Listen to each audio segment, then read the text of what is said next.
Our guest, Dr. Steve Wallace.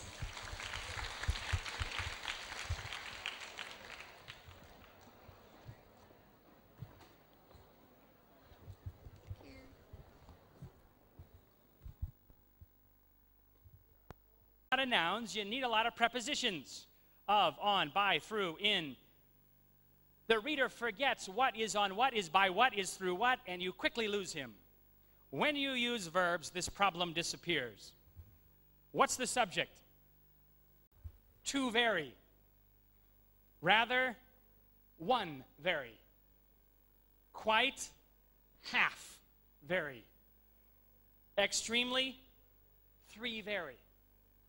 So we don't say very, very, very important. We say extremely significant, right? We use the most precise word we can. Whole. Whole world, whole problem. It could be non-physical or physical. If you're talking about something real or physical, say complete or entire. But for knowledge or information, say comprehensive. Make clear. You can make the window clear, or you can make your meaning clear. If you're talking about your meaning, say clarify, elucidate. Let me move on to a new error. Verb tense change in a sentence. Here's a frustrated reviewer. He says, your discussion section changes verb tense often. Sometimes you change several times within a sentence. It makes it difficult to understand what has been done and what you are still planning to do. Yes. Let's talk about tenses for a moment. We use the past tense in our research for everything that occurred in our paper or others' papers. My methods, past tense.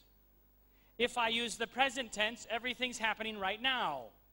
If I use the future tense, I look like I did nothing, and the whole thing is a proposal. So the simple past tense for our methods and our results. When do we use the present tense? We use the present tense to indicate a fact, something always true. Now, this makes the present tense a little bit dangerous because whenever you use the future tense in your research writing, you're saying it's true now until the end of the world. If that's not true, you should use the past tense. More conservative, more careful. For example, your results. Your results should be in the past tense. You saw them one time, but that doesn't mean it's a fact forever. Hopefully, other scholars will confirm your findings and will use the present tense to talk about you, but for right now, you will use past tense for your results. Let's take a look at some sentences.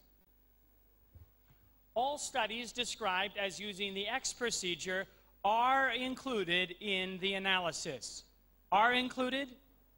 Are you doing it right now? No, they were included. X will be synthesized using the same method that was detailed for Y, using CO2. Will be synthesized? No, was synthesized. Your methods are past now, finished.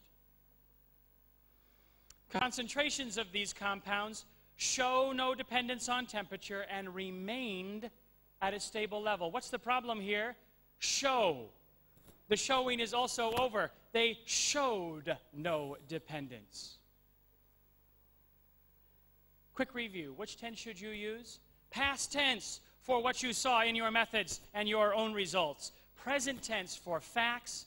Future tense almost never. It's not a common tense in academic writing. Honestly, you could write your whole paper and never use the future tense. It's that uncommon. Maybe for future work in the end of your discussion, but even then, not very commonly. Another error, omitting comparisons. In mathematics, we have a rule that you can only compare the similar things. You can only compare apple to apple or orange to orange. You cannot compare an apple to an orange because they are bouillon, right? They're not the same. English has the same rule. In English, you can only compare a noun to a noun or a verb to a verb. You cannot compare a verb, action, to a noun, non-action. And yet, we do this all the time.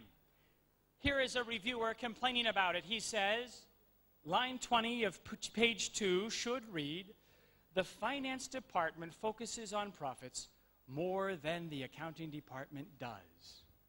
Let me look at that original sentence with you and talk about why it's wrong. Here it is. The finance department focuses on profits more than the accounting department. This looks accurate, but it's not. I have more than, so clearly I'm comparing two things. But what am I comparing? Verb, focusing on profits, to noun, accounting department. Can we do that? Can we compare a verb to a noun? No. How can we fix it? The finance department focuses on profits more than the accounting department does. Does what? Does focus on profits. Now we've got an equal comparison. Country A funds high-tech innovation more than country B. I'm comparing funding to country. Can I do that? No. Country A funds high-tech innovation more than country B does. Does what? Does fund high-tech innovation. Here's another one. The leachate fingerprint from the river was compared to the landfill.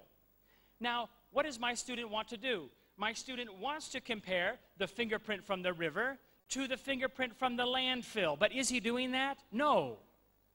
He's comparing fingerprint to landfill, not fingerprint to fingerprint. Easy to do, easy to forget what we are comparing. How can we fix it?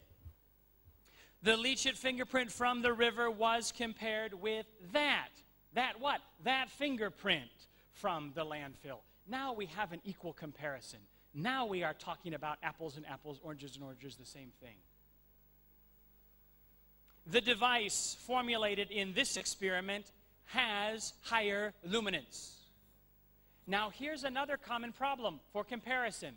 I see the word higher, but I don't know what is higher than. I don't see higher than anything else.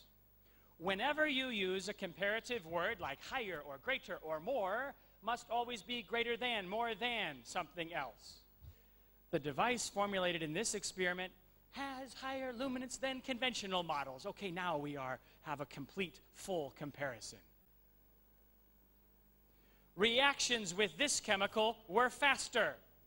Can we put faster by itself? No. We're faster than those. Those what? Those reactions. Now I'm comparing the same thing with this. My last writing error, subject and verb agreement. It's an easy one to forget. Let's take a look. The recent innovations in imaging techniques, MRI in particular, has facilitated the diagnosis.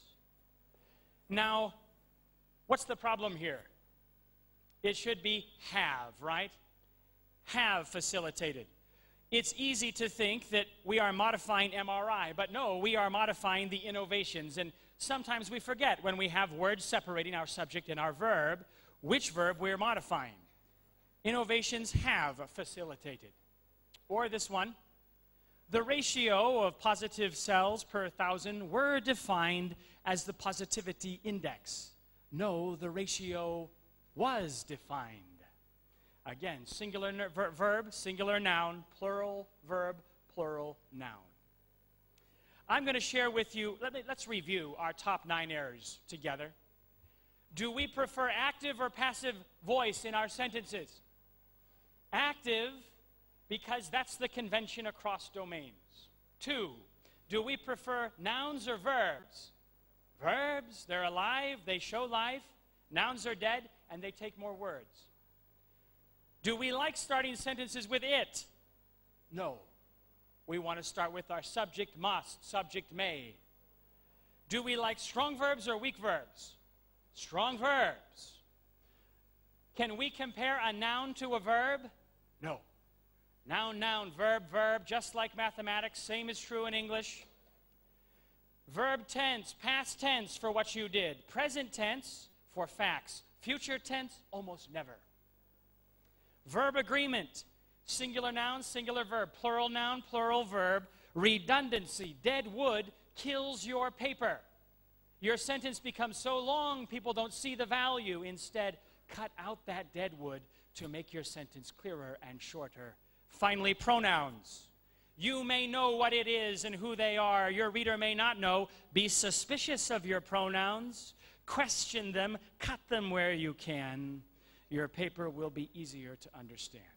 I have one final error. It's not related to English, but it is related to publishing. I want to share it with you. When we write our journal paper, we send it to a journal, and we hope that the reviewers of the journal will like our paper and accept us. These reviewers are selected by the editor, and where do they come from? They usually come from the references and citations in your own paper. Your editor's very busy. He doesn't have time to read your whole paper, so he usually uses your paper to find your reviewers. Now, here's my problem. Sometimes I read my students' papers, and in their introduction, they say, Smith's model was stupid, and Johnson was an idiot, but my wonderful model will change the world, or something like that. What's the problem with this? Well, the problem is that Smith could be reviewer 1 and Johnson reviewer 2, and since you just criticized him, he has a very good reason to look for your English errors. Don't give him this motivation. Be nice to your reviewers, your references, because they will be your reviewers. Also, when you are in research, you are in a very small pool, very small domain. There are less than 100 reviewers in every domain. If you make 3 of them hate you, and each of them tells 10 of their friends, now 30% of your reviewers don't like you.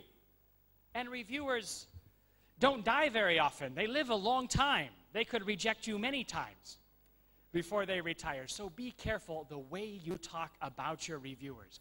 Let me talk to you about some potentially offensive citation. The key problem with Smith's explanation is that it seems that Smith's understanding of the X framework is questionable. Means Smith is a little bit stupid. Smith may not like this, even if it's true, and he may look for other reasons for rejecting you, like English. So, be polite, be nice. Now, obviously, when you're writing your research, you must show a difference between your work and others' work, but how can you do this politely? Here's a suggestion. Say, Smith's model was effective in the X problem, however in Y.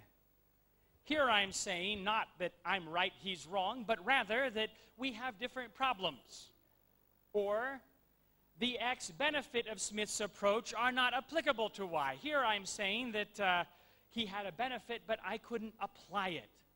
Now, don't get the wrong idea. I'm not saying to do bad research and write poorly and make friends. What I'm saying is, your research is critically important. Yes, writing, definitely important. But there's a third aspect you may want to consider, your peer reviewers. Don't make them hate you. They will have additional reason to recommend rejection of your hard work.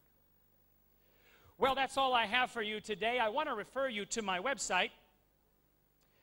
About 10 years ago, I started an editing company in Taiwan. We used to get 1 paper every day. Now we get 32 papers every day from academics. We focus on research.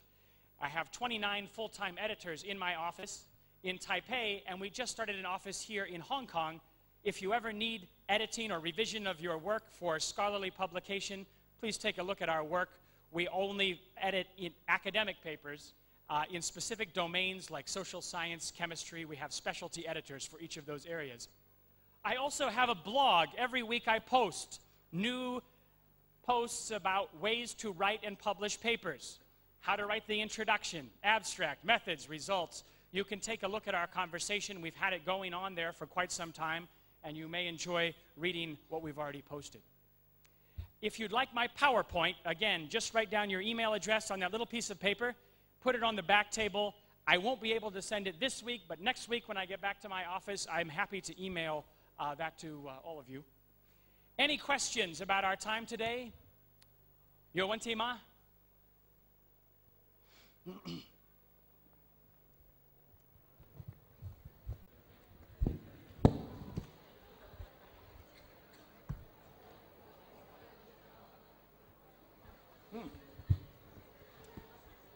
If that's all, good luck with your research and bye-bye.